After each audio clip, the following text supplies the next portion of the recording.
welcome to another episode of Codo Cinema. I'm your host, Mark Codo, aka Codoman. It has been a while since I did an episode of Codo Cinema.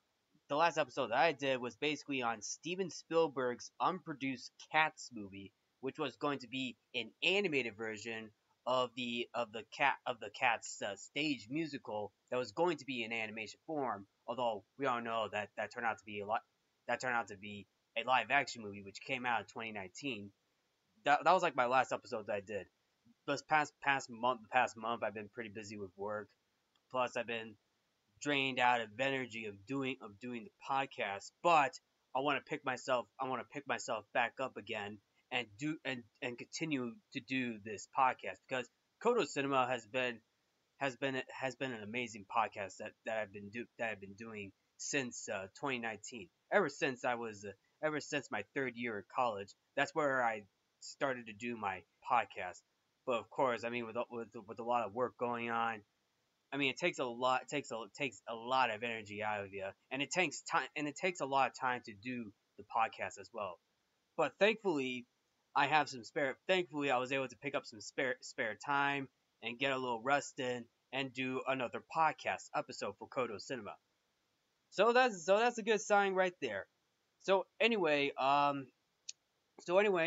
for this one is I am going to revisit a movie that I did back in October of 2023. Now this one is going to be from Twilight Zone the movie. Now I'm not gonna. Now this one's not a movie. Now this one is not a breakdown of the movie. I've done that already back in 2023 during my fifth season, and that was season 5, episode 28 of Codo Cinema, where I did a breakdown of the Twilight Zone movie, which came out in 1983. Now, just to let everybody know, I'm going to discuss the behind the scene. I'm going behind the scenes on this accident, and I'm breaking down the accident as a whole of what went down, especially during one of the segments. I will briefly talk about this segment in a second, but just to let everybody know, we are going behind the scenes to talk about the Twilight Zone movie helicopter accident. So just to give you an idea, on July 23rd, 1982, a Bell UH-1 Aeroquest helicopter crashed at Indian Dunes in Valencia, California during the making of Twilight Zone the movie. The crash killed actor Vic Morrow and child actors Micah Din Lee and Renee Shin Yi Chen, who were on the ground, and injured the 6 helicopter passengers. This incident led to years of civil and criminal action against the personnel overseeing the shoot, including director John Landis, and the introduction of new procedures and safety standards in the film industry. Now, the whole summary of this accident happened is because of the loss of control after tail rotor failure caused by pyrotechnics, and this took place at Indian Dunes, Valencia, California. Now, there were 3 fatalities that happened, which includes the 2 child actors and actor Vic Morrow. Now, of course, there were also 6 occupants, which includes director John Landis. Now, going to the background of this accident happened in the first segment called Time Out, and it features a character named Mr. William Connor, who is being played by Vic Morrow, who is transported back in time to the Vietnam War, where he becomes a Vietnamese man protecting 2 children from American troops. Now, the child actors are Renee Shin Yi Chen and Micah Din Lee. Filmmaker John Landis, who directed the first segment, violated California's child labor laws by hiring 7-year-old Micah Din Lee and 6-year-old Renee Shin Yi Chen without the required permits. Landis and members of his staff were responsible for a number of labor violations connected with other people involved in the accident, which came to light afterwards. The children were hired after Peter Wee Ted Shen, Renee's uncle, who was approached by a colleague whose wife was a production secretary for the film. Shen thought of his brother's Taiwanese-born daughter Renee, whose parents agreed to let her participate. He then called a Vietnamese colleague, Daniel Lee, who had a young son named Micah. Micah was an outgoing boy who enjoyed posing for pictures, so his parents thought he would be interested. Shen testified that he was never informed that either of the children would be working near explosives, or even the helicopter. Now, there's some signs right there, right? Where laws were broken. Child labor laws were broken. This is the next one coming up, is being paid under the table. Yes. Yes, the children were being paid under the table to circumvent state law, which did not permit children to work at night. So the kids were not allowed to work at night. Now these are very young kids, right? And having the kids to work late at nights like that, that's basically going past their curfew, if you know what I'm saying. Like kids are not allowed to be out late that night. For older people, it makes sense, but for young kids like that, that's basically way past their curfew, and of course violating California's child labor laws without the required permits. As I mentioned, Lee and Chen were paid under the table to circumvent state law, which did not permit children to work at night. Landis opted not to seek a special waiver, either because he did not think that he would get permission for such a late hour, or because he knew that he would not get approval to have young children in a scene with a large number of explosives. Casting agents were unaware that the children would be involved in the scene. Associate producer George Falsey Jr. told the children's parents not to tell any firefighters on the set that the children were part of the scene, and hid them from a fire safety officer who also worked as a welfare worker. A fire safety officer was concerned that the blast would cause a crash, but he did not tell Landis of his concerns. Now this leads into the accident right here. The filming location was in Indian Dunes, which was actually a movie ranch at the Valencina neighborhood in California, which is now the city of Santa Clarita, California, that was used throughout the 1980s in films and TV shows. That includes The Color Purple, Escape from New York, MacGyver, and China Beach, just to name a few. The location was within the 30-mile zone. Its wide open area permitted more pyrotechnic effects, and was possible to shoot night scenes without city lights visible in the background.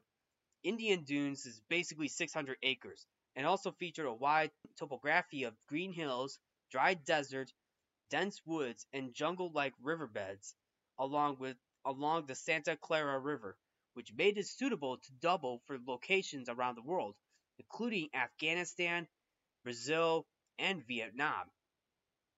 Now this is going back to the first segment with Vic Morrow's character. Now this is at night, and Morrow's character is to carry the two children out of a deserted village and across a shallow river while being pursued by American soldiers in a hovering helicopter. The helicopter was piloted by Vietnam War veteran Dorsey Wingo. While filming, Wingo stationed his helicopter 25 feet from the ground while hovering near a large mortar effect. He then turned the aircraft 180 degrees to the left for the next camera shot. The effect was detonated while the helicopter's tail rotor was still above it, the metal lid on top of the motor striking the tail rotor, causing the rotor to fail and detach from the tail. The low-flying helicopter spun out of control. At the same time, Morrow dropped Chen into the water. He was reaching out to grab her when the helicopter fell on top of him and the two children. Morrow and Lee were decapitated by the helicopter's main rotor blades, while Shen was crushed to death by the helicopter's right landing skid. All three died almost instantly. Now there you have it. This is like the actual scene that they were trying to film for the timeout segment. Like Vic Morrow dropped one of the kids, tried to pick the kid back up until the helicopter came down, and crashed on top of them, with Morrow and one of the child actors being decapitated. Their heads were cut off. That's what decapitation means. This is scary, right? Knowing the fact that, do you realize how scary that is right there? Knowing the fact that you were filmed that this scene was meant. Now this was meant to be a scene in the movie, but yet this was the scene. It was not in the final cut. This scene was deleted. This is a scary scene. The whole helicopter scene was supposed to be in it, but no. After the accident, they actually cut this. They actually cut the scene out. But the actual footage is still online. It's on the internet and on YouTube as well. So they actually have the actual footage of the helicopter accident is on the internet and on YouTube as well. It is horrifying to say. Words do not describe how horrifying this accident is, and the fact that the actual footage is online and on YouTube says a lot.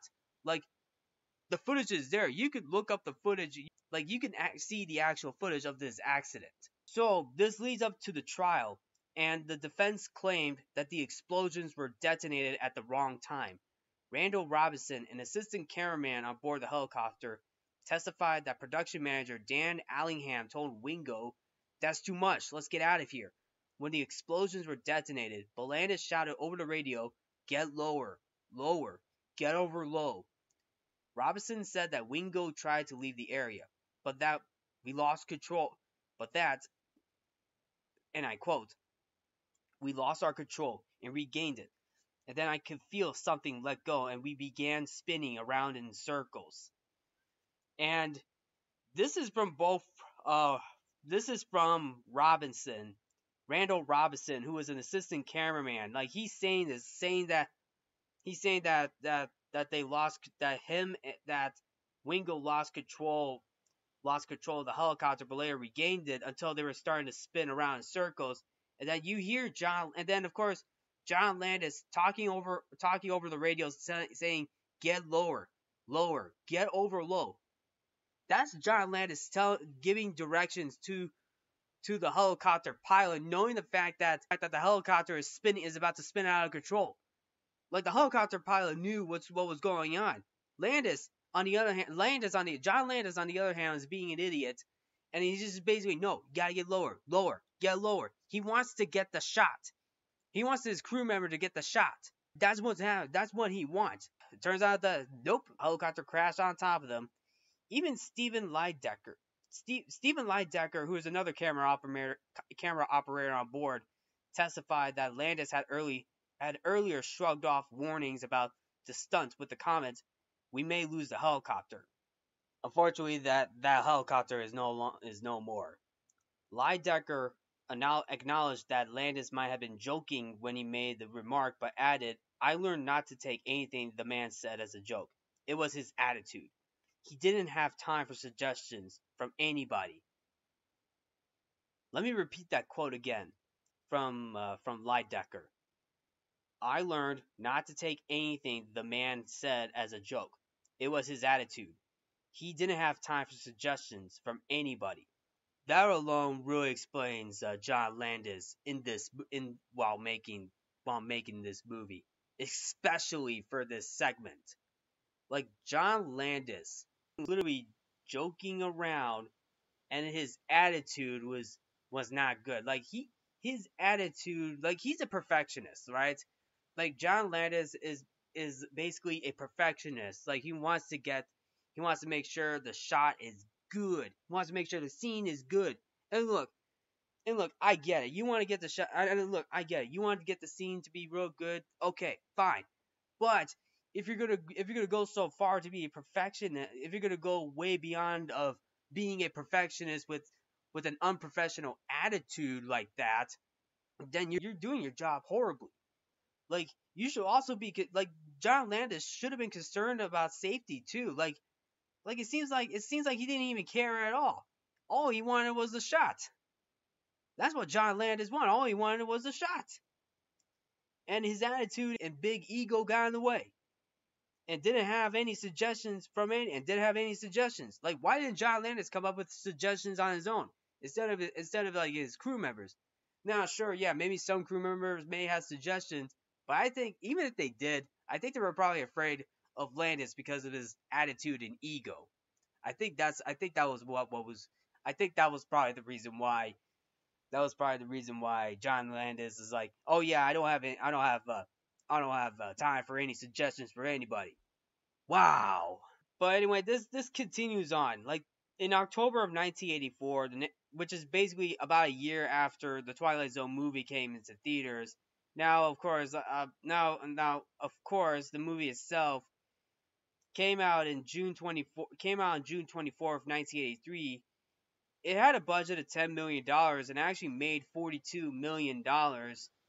Although Dante and Miller's Joe Dante and George Miller's segments were actually good, but unfortunately, John Landis and of course director Steven Spielberg's segments were not that great. Although I thought Spielberg's segment was actually okay, but if you want to hear my full breakdown on this movie, go check out my episode on the Twilight Zone movie, which I did back in October of last year.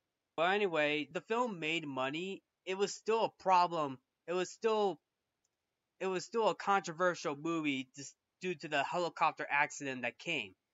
And about a year after the movie came out, in October of 1984, the National Transportation Safety Board issued its report on the accident. The probable cause of the accident was the detonation of debris laden high temperature special effects explosions too near to a low flying helicopter, leading to foreign object damage to one rotor blade and delamination due to heat to the other rotor blade, the separation of helicopter's tail rotor assembly, and the uncontrolled descent of the helicopter. The proximity of the helicopter to the special effects explosions was due to the failure to establish direct communications and coordination between the pilot, who was in command of the helicopter operation, and the film director, who was in charge of the filming operation. Also, to add insult to injury, John Landis was also the producer on this movie, along with Steven Spielberg. Spielberg was a producer, and of course, as I mentioned, he directed a segment as well. Um, the thing is, Spielberg was not on set that night when the helicopter accident took place. And then, of course, another producer for the film, Frank Marshall, he was on set. He was on set when this accident happened. Now, I'm not really sure. I'm not really sure about Frank Marshall's side of the story. I mean, all I can say is like it was mostly all I can say is John Landis was involved in the entire situation. I'm not really sure about Frank Marshall, but that's probably like a different event or story. But I know Spielberg was not on set that night. And at the time, Spielberg, and of course after the accident, Spielberg cut ties with John Landis as a result. But of course, a lot of fingers have been pointed at John Landis for this entire accident. The Federal Aviation Administration had just instituted regulations the previous March to define how aircraft were to be regulated during film and television productions. The new regulations, however, only covered fixed-wing aircraft and not helicopters. As a result of the fatal accident, the NTSB recommended that the terms be extended to apply to all types of aircraft. In response, the Federal Aviation Administration amended Order 8440.5A, Chapter 14, Section 5, to clarify and emphasize that helicopter low-level movie-making operations do require a certificate of waiver. This language was officially incorporated in 1986. Now, of course, the overall aftermath of this accident.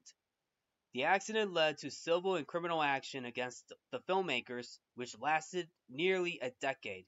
Lee's father, Daniel Lee, testified that he heard Landis instructing the helicopter pilot to fly lower. All four parents testified that they were never told that there would be helicopters or explosives on set, and they had been reassured that there would be no danger, only noise. Apparently, there was danger on set. Lee, who had survived the Vietnam War and immigrated with his wife to the United States, was horrified when the explosions began on the Vietnamese village set, bringing back memories of the war. Landis, Falsey, Wingle the pilot, production manager Allingham, and explosives specialist Paul Stewart were tried and acquitted on charges of manslaughter in a 9-month trial in 1986 and 1987. In the course of cross-examination, Wingo expressed his regrets that Morrill had not looked up at the helicopter, as he claimed he had instructed him to do, stating when questioned that Morrill had over 5 seconds between the time that the sound of the helicopter changed and the impact. Belair clarified that he was not attempting to place blame. Wingo's comments were roundly derided, including by prosecutor Deputy District Attorney Leah Perrin D'Agostino, who during cross-examination had responded to Wingo's suggestion that Morrill could have evaded the helicopter by questioning how exactly Wingo expected him to do so, observing that, and I quote, Morrill was carrying the 2 youngsters in his arms, while standing almost knee-deep in the water as the helicopter, which had been hovering at 24 feet, spun toward him. The district attorney called the testimony quite amazing and questioned how Wingo could possibly have thought that Vic Morrill could have done anything to escape that helicopter under those circumstances and conditions. It's a classic example of a defense. They're blaming the parents, they're blaming the fire safety officers, they're out here blaming everyone. Now they're blaming the dead man? It's incredible. Morrill's family settled within a year. The children's families collected millions of dollars from several lawsuits. As a result of the accident, second assistant director Andy House had his name removed from the credits of Twilight Zone the movie and replaced it with Alan Smithee. The first time that a director was in charge due to a fatality on set, and the trial was described as long, controversial, and bitterly divisive. Well, it was controversial indeed, especially the final decision where the judge decided where the 6 members were acquitted on charges of manslaughter, and it was a controversial decision. It was a controversial call, and I think, and to this day, it is a controversial call because of how the scene was handled, especially with John Landis. Now, look, even before this movie, John Landis was on the heels of becoming a successful filmmaker. He came out with films like Animal House, The Blues Brothers, even An American Werewolf in London. Now, I have not seen American Werewolf in London, but I have seen The Blues Brothers and Animal House. And those movies, I enjoyed those movies. I really liked his movies. But of course, as for Twilight Zone the movie, now to me, I thought the movie was actually good. I thought the movie was good despite the accident. Now, if you take the helicopter accident out of the equation, let's just say this helicopter accident did not happen. Let's say that for a sec. Like, without the helicopter accident, I think this movie would have been good if you take the helicopter accident out of the equation. But now, with the helicopter accident, it's a controversial movie. But as a regular movie goer, I say the movie is okay in my personal opinion, despite the accident. Like, I still enjoy the movie. I thought it was fine. I thought it was fine. But of course, with the helicopter accident, it is considered to be controversial. Screen Actors Guild spokesman Mark Locker has said that during the conclusion of the trial, the entire ordeal has shaken the industry in its bottom. Warner Brothers, which is the film studio that distributed the Twilight Zone movie, set up dedicated safety committees to establish acceptable standards for every aspect of filmmaking, from gunfire to fixed-wing aircraft to smoke and pyrotechnics. The standards are regularly issued as safety bulletins and published as the Injury and Illness Prevention Program, Safety Manual for Television and Feature Production. The manual itself is a general outline of safe work practices to be used as a guideline for productions to provide a safe work environment, and is distributed to all studio employees. So at the very least, something good. There is actually, so at the very least, so at the very least, uh, the so at the very least, Mark Locker was able to. So at the very least, Warner Brothers was able to come up was able to put in a committee to create safety laws, and of course bulletins and manuals on how to run a production safety to how to run pyrotechnics and gunfires, and of course fixed wing aircraft safety, provide safety. So at the very least, Warner Bros. Was able to put up safety procedures for fixed wing aircrafts, smoke, pyrotechnics, and gunfires for future movies. So at the very least, it's a good thing. Although the accident alone it has become a huge controversial thing. Even the Directors Guild of America's Safety Committee began publishing regular safety bulletins for its members and established a telephone hotline to enable directors to get quick answers to safety questions.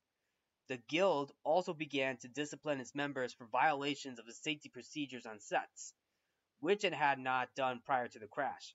The Screen Actors Guild introduced a 24-hour hotline and safety team for its members and encouraged members to use the right of refusal guaranteed in contracts if they believe a scene is unsafe.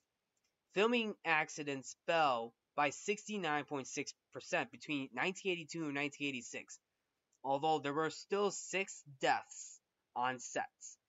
In 1987, the Office of the State Fire Marshal started the Motion Picture and Entertainment Safety Program in response to the accident and to industry concerns about inconsistent enforcement of fire prevention and regulations and requirements. The program oversees motion picture and television industry use of pyrotechnic special effects in California. Landis spoke about the accident in 1996 interview, and I quote, "There was absolutely no good aspect about the whole story. The tragedy, which I think about every day, had an enormous impact on my career, for which I may possibly never recover."